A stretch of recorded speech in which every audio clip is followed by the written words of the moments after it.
Chapter 21. The South Caravan route wound through a series of high, arid valleys that ran in a generally east-west direction. The surrounding peaks were high, higher probably than the mountains to the west, but their upper slopes were only faintly touched with snow. The clouds overhead turned the sky a dirty slate gray, but what moisture they held did not fall on this desiccated wilderness of sand, rock, and scrubby thorn. Though it did not snow, it was nonetheless bitterly cold. The wind blew continually, and its edge was like a knife. They rode east, making good time.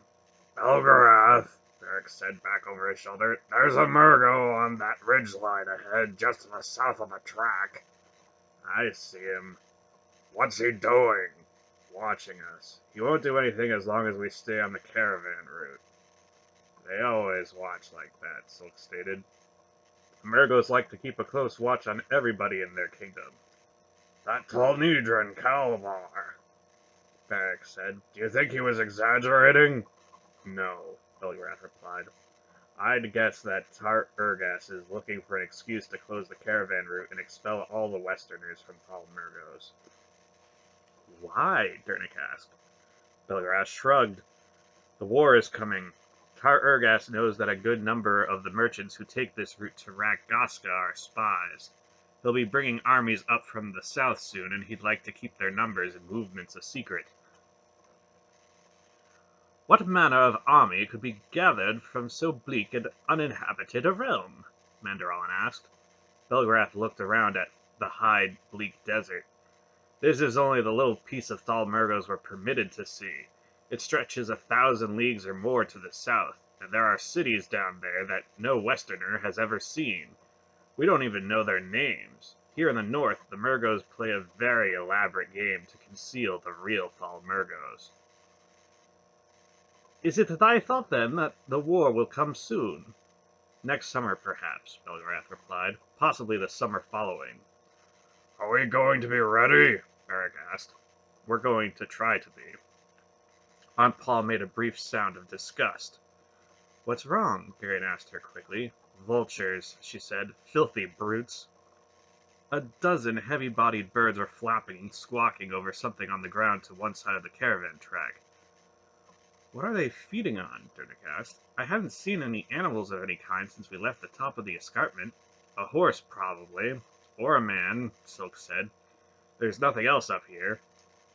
"Would a man be left unburied?" the smith asked. "Only partially," Silk told him. "Sometimes certain brigands decide that pickings along the caravan route might be easy. The Murgos give them plenty of time to realize how wrong they were." Dernick looked at him questioningly. "The Murgos catch them," Silk explained, "and then they bury them up to the neck and leave them. The vultures have learned that a man in that situation is helpless. Often they get impatient and don't bother to wait for the man to finish dying before they start to eat." "That's one way to deal with bandits," Beric said, almost approvingly. "Even a Murgo can have a good idea once in a while." "Unfortunately, Murgos automatically assume that anybody who isn't on the track itself is a bandit." The vultures brazenly continued to feed, refusing to leave their dreadful feast as the party passed no more than 20 yards from their flapping congregation. Their wings and bodies concealed whatever it was they were feeding on, a fact for which Garion was profoundly grateful. Whatever it was, however, was not very large. "We should stay close to the track when we stop for the night, then," Dernick said, averting his eyes with a shudder. "That's a very good idea, Dernick," Silk agreed. The information the Talnadran merchant had given them about the makeshift fair at the highway point proved to be accurate. On the afternoon of the third day, they came over a rise and saw a cluster of tents surrounding a solid stone building set to one side of the caravan track. The tents looked small in the distance, and they billowed and flapped in the endless wind that swept down the valley. "What do you think?" Silk asked Belgrath. "It's late," the old man replied. "We're going to have to stop for the night soon anyway, and it'd look peculiar if we didn't stop." Silk nodded. "We're going to have to try to keep Relg out of sight, though," Belgrath continued. "Nobody's going to believe we're ordinary merchants if they see an Ulgo with us." Silk thought a moment. We'll wrap him in a blanket, he suggested, and tell everybody who asks that he's sick. People stay away from sick men. Belgrath nodded. Can you act sick? He asked Relg. I am sick, the Olgo said without any attempt at humor. Is it always this cold up here? He sneezed. Aunt Paul pulled her horse over beside him and reached out to put her hand on his forehead. Don't touch me! Relg cringed away from her hand. Stop that, she told him. She briefly touched his face and looked at him closely. He's coming down with a cold, Father, she announced. As soon as we get settled, I'll give him something for it. Why didn't you tell me? She asked the fanatic. I will endure what Hull chooses to send me, Relg declared. It's his punishment for my sins. No, she told him flatly. It has nothing to do with sin or punishment. It's a cold, nothing more. Am I going to die? Relg asked calmly. Of course not. Haven't you ever had a cold before? No, I've never been sick in my life. You won't be able to say that again, Silk said lightly, pulling a blanket out of one of the packs and handing it to him. Wrap this around your shoulders and pull it up over your head. Try to look like you're suffering. I am, Relg said, starting to cough. But you have to look like it, Silk told him. Think about sin. That ought to make you look miserable. I think about sin all the time, Relg replied, still coughing. I know, Silk said, but try to think about it a little harder. They rode down the hill toward the collection of tents with the dry, icy wind whipping at them as they rode. Very few of the assembled merchants were outside their tents, and those who were moved quickly about their tasks in the biting chill. We should stop by the resupply station first, I suppose, Silk suggested, gesturing toward the square stone building squatting among the tents. That would look more natural. Let me handle things. Silk, you mangy Drasdian thief! A coarse voice roared from a nearby tent. Silk's eyes widened slightly, and then he grinned. I seem to recognize the squeals of a certain Nadrak hog, he said loud enough to be heard by the man in the tent. A rangy Nadrak in a belted ankle-length black felt overcoat and snug-fitting fur cap strode out of the tent. He had coarse black hair and a thin, scraggly beard. His eyes had the peculiar angularity to them that was characteristic of all Angaraks. But unlike the dead eyes of the Murgos, this Nadrak's eyes were alive with a kind of wary friendship. Haven't they caught you yet, Silk? He demanded raucously. I was sure by now someone would have pulled off your hide. Drunk as usual, I see, Silk grinned viciously. How many days has it been this time, Yarblek? Who counts? The Nadrak laughed, swaying slightly on his feet. What are you doing in Thal Murgos, Silk? I thought your fat king needed you in Garog Nadrak. I was getting to be a little too well known on the streets of Yar Nadrak, Silk replied. It was getting to the point that people were avoiding me. Now I wonder why that could be, Yarblek retorted with heavy sarcasm. You cheat at trade, you switch dice, you make free with other men's wives, and you're a spy. That should be any reason for men not to admire your good points, whatever they are. Your sense of humor is as overpowering as ever, Yarblek. It's my only failing, the slightly tipsy Nadrak admitted. Get down off that horse, Silk. Come inside my tent and we'll get drunk together. Bring your friends. He lurched back inside the tent. An old acquaintance, Silk explained quickly, sliding out of his saddle. Can he be trusted? Eric asked suspiciously. Not entirely, but he's all right. He's not a bad fellow, really, for a Nadrak. He'll know everything that's going on, and if he's drunk enough, we might be able to get some useful information out of him. Get in here, Silk, Yarblek roared from inside his gray felt tent. Let's see what he has to say, Belgrath said. They all dismounted, tied up their horses to a picket line at the side of the Nadrak's tent, and trooped inside. The tent was large, and the floor and walls were covered with thick crimson carpets. An oil lamp hung from the ridgepole, and an iron brazier shimmered out waves of heat. Yarblek was sitting cross-legged on the carpeting at the back of the tent, with a large black keg conveniently beside him. Come in, he said brusquely. Close the flap, you're letting out all the heat. This is Yarblek, Silk said by way of introduction. An adequate merchant and a notorious drunkard. We've known each other for a long time now. My tent is yours, Yarbleck hiccuped indifferently. It's not much of a tent, but it's yours anyway. There are cups over there in that pile of things by my saddle. Some of them are even clean. Let's all have a drink. This is Mistress Paul, Yarbleck. Silk introduced her. Good-looking woman, Yarbleck observed, looking at her boldly. Forgive me for not getting up, mistress, but I feel a bit giddy at the moment. Probably something I ate. Of course, she agreed with a dry little smile. A man should always be careful about what he puts in his stomach. I've made that exact point myself 1,000 times. He squinted at her as she pulled back her hood and then fastened her cape. That's a remarkably handsome woman, Silk, he declared. I don't suppose you'd care to sell her. You couldn't afford me, Yarbleck, she told him without seeming to take the slightest offense. Yarbleck stared at her, then roared with laughter. By One-Eye's nose!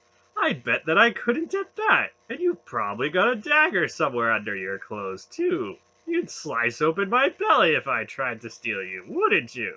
Naturally. What a woman, Yarbleck chortled. Can you dance, too?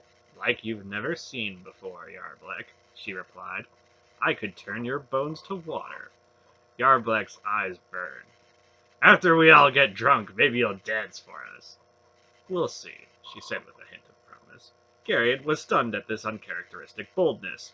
It was obviously the way Yarbleck expected a woman to behave, but Garriott wondered just when Aunt Paul had learned the customs of the Nadrak so well that she could respond without the slightest hint of embarrassment. This is Mr. Wolf, Silk said, indicating Belgarath. Never mind names, Yarbleck waved his hand. I'd just forget them anyway. He did, however, look rather shrewdly at each of them. As a matter of fact, he continued, sounding suddenly not nearly as drunk as he appeared, it might be just as well if I didn't know your names. What a man doesn't know he can't reveal, and you're too well mixed a group to be in stinking fall Murgos on honest business. Fetch yourselves cups. The keg is almost full, and I've got another chilling out back of the tent. At Silk's gesture, they each took a cup from the heap of cookware piled beside a well-worn saddle, and joined Yarbleck on the carpet near the keg. I'd pour for you like a proper host, Yarbleck told them, but I'd spill too much that way. Dip it out on your own.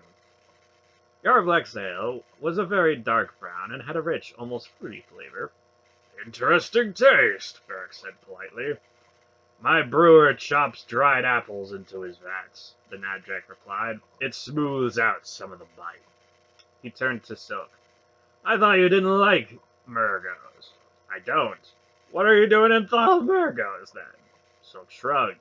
Business. Whose? Yours or Rodar's? Silk winked at him. I thought as much. I wish you luck, then. I'd even offer to help, but I'd probably better keep my nose out of it. Murgos distrust us even more than they distrust you Alorns. Not that I can really blame them. Any Nadrak worth a name would go 10 leagues out of his way for the chance to cut a Murgo's throat. Your affection for your cousins touches my heart, Silk grinned. Yarbleck scowled. Cousins? He spat. If it weren't for the Grolms, we'd have exterminated the whole cold-blooded race generations ago. He dipped out another cup of ale, lifted it, and said, Confusion to the Murgos. I think we've found something we can drink to together, Beric said with a broad smile. Confusion to the Murgos. And may Targas grow boils on his behind, Yarbleck added. He drank deeply, scooped another cupful of ale from the open keg, and drank again. I'm a little drunk, he admitted. We'd never have guessed, Aunt Paul told him. I like you, girl, Yarbleck grinned at her. I wish I could afford to buy you. I don't suppose you'd consider running away. She sighed a mocking little sigh. No, she refused. I'm afraid not. That gives a woman a bad reputation, you know. Very true, Yarbleck agreed owlishly. He shook his head sadly. As I was saying, he went on, I'm a little drunk. I probably shouldn't say anything about this, But it's not a good time for Westerners to be in Thalmurgos. Alorns particularly. I've been hearing some strange things lately. Word's been filtering out of Rakthal that Murgoland is to be purged of outsiders. Tar Urgas wears the crown and plays king in Rakgoska, but the old Gralm at Rakthal has his hand around Tar Urgas's heart. The king of the Murgos knows that one squeeze from Tuchik will leave his throne empty. We met a tall Nadran a few leagues west of here who said the same sort of thing, Silk said seriously. He told us that merchants from the west were being arrested all over Rakgoska on false charges. Yarblak nodded. That's only the first step. Murgos are always predictable. They have so little imagination. Targas isn't quite ready to offend Renbarun openly by butchering every western merchant in the kingdom, but it's getting closer. Rakgoska's probably a closed city by now. Tarurgas is free to turn his attention to the Outlands. I'd imagine that's why he's coming here. He's what? Silk's face paled visibly. I thought you knew, Yarblek told him. Tarurgas is marching toward the frontier with his army behind him. My guess is that he plans to close the border. How far away is he? Silk demanded. I was told he'd been seen this morning, not 5 leagues from here, Yarblek said. What's wrong? Tar Urgas and I have had some serious fallings out, Silk answered quickly, his face filled with consternation. I can't be here when he arrives. He jumped to his feet. Where are you going? Belgrath asked quickly. Someplace safe. I'll catch up with you later. He turned then and bolted out of the tent. A moment later, they heard the pounding of his horse's hooves. Do you want me to go with him? Beric asked Belgrath. You'll never catch him. I wonder what he did to Tar Urgas, Yarblak mused. He chuckled then. It must have been something pretty awful the way the little thief ran out of here. Is it safe for him to go away from the caravan track? Garen asked, remembering the vultures at their grisly feast beside the trail. Don't you worry about Silk, Yarblak replied confidently. From a great distance away, a slow thudding sound began to intrude itself. Yarblak's eyes narrowed with hate. It looks like Silk left just in time, he growled. The thudding became louder and turned into a hollow booming sound. Dimly, behind the booming, they could hear a kind of groaning chant of hundreds of voices in deep minor key. What's that? Dernick asked. Targas, Yarblak answered and spat. That's the war song of the King of the Murgos. War? Mandarola demanded sharply. Targas is always at war, Yarblak replied with heavy contempt. Even when there isn't anybody to be at war with. He sleeps in his armor, even in his own palace. It makes him smelly, but all Murgos stink anyway, so it doesn't really make any difference. Maybe I'd better go see what he's up to. He got heavily to his feet. Wait here, he told them. This is a Nadrak tent, and there are certain courtesies expected between Angaraks. His soldiers won't come in here, so you'll be safe as long as you stay out inside. He lurched toward the door of the tent, an expression of icy hatred on his face. The chanting and the measured drumbeats grew louder. Shrill fifes picked up a discordant, almost jiggling accompaniment, and there was a sudden blaring of deep-throated horns. What do you think, Belgarath? Beric rumbled.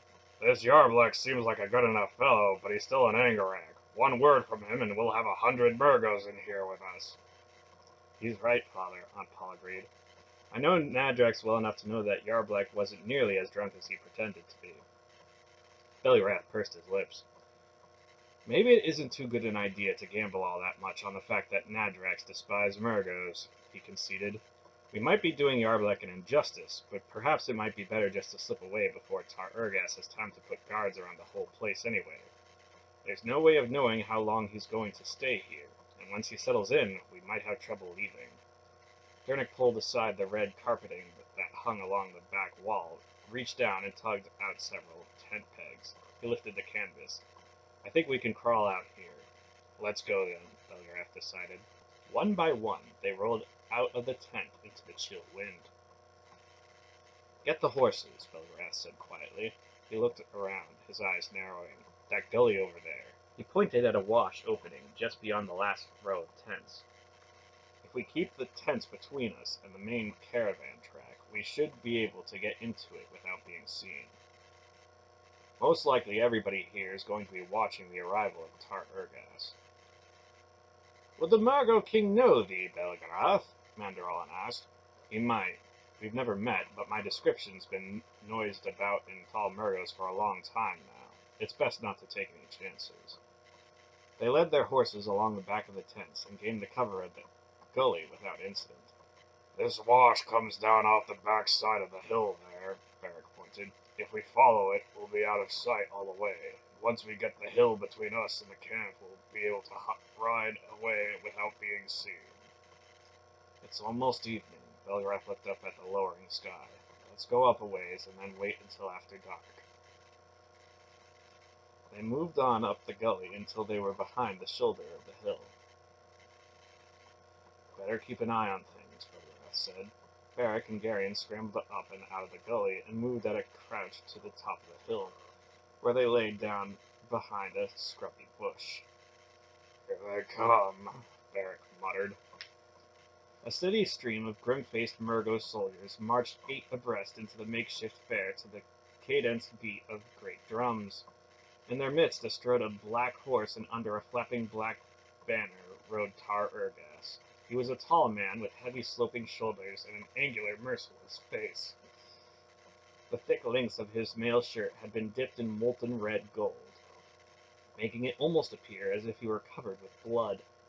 A thick metal belt encircled his waist, and the scabbard of the sword he wore on his left hip was jewel-encrusted.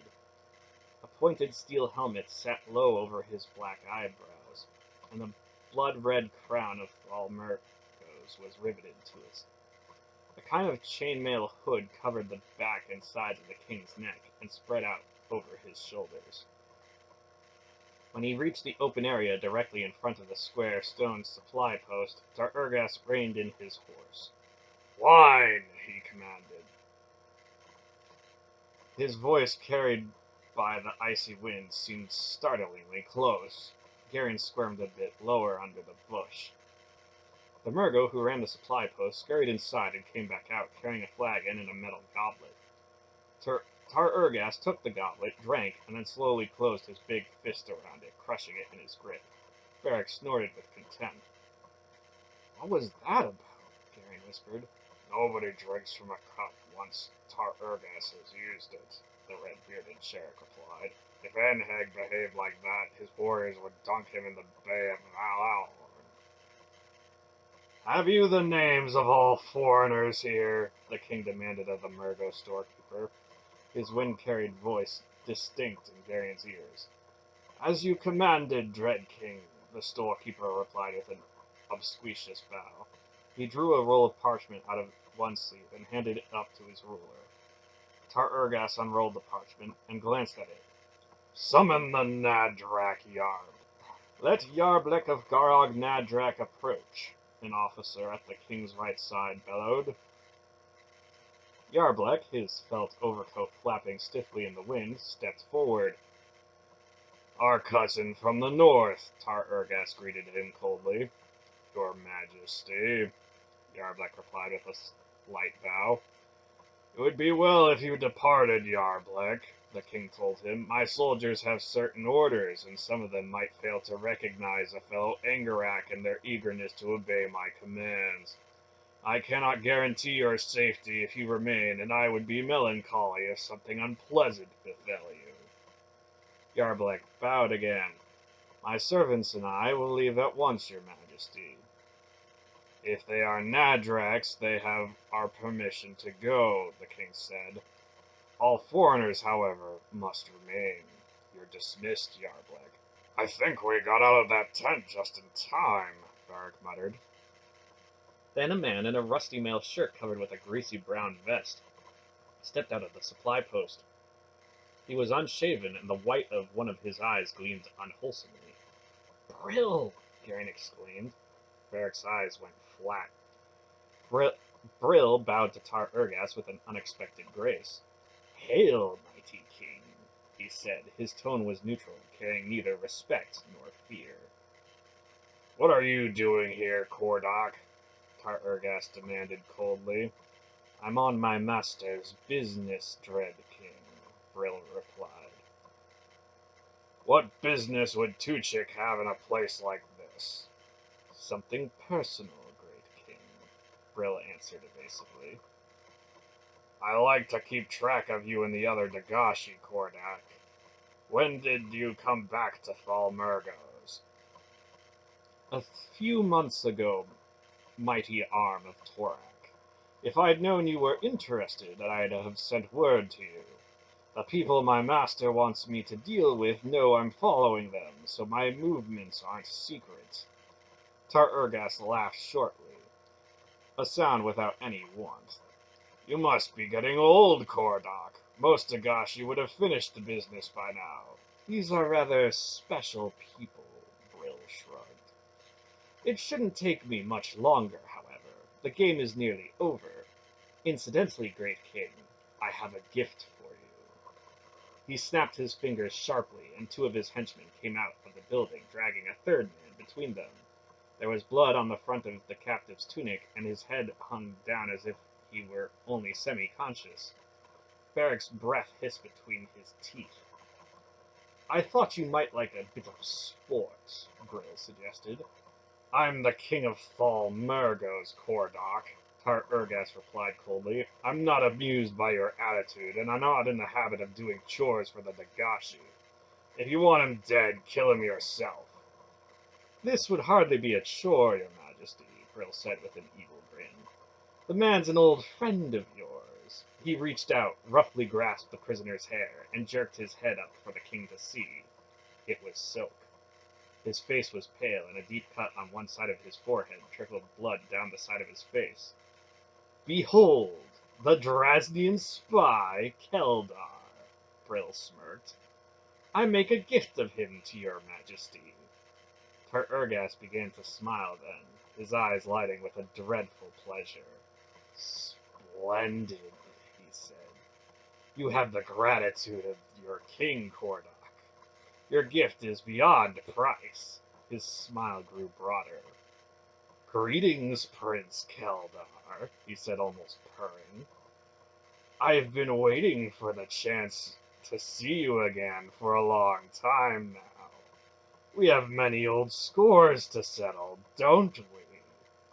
Silk seemed to stare back at the Murgo King, but Garion could not be sure if he were conscious enough even to comprehend what was happening to him. "Abide here a bit, Prince of Drasnia," Tar Urgas gloated. "I'll want to give some special thought to your final entertainment. And I'll want to be sure you're fully awake to appreciate it. You deserve something exquisite, I think probably lingering. And I certainly wouldn't want to disappoint you by rushing into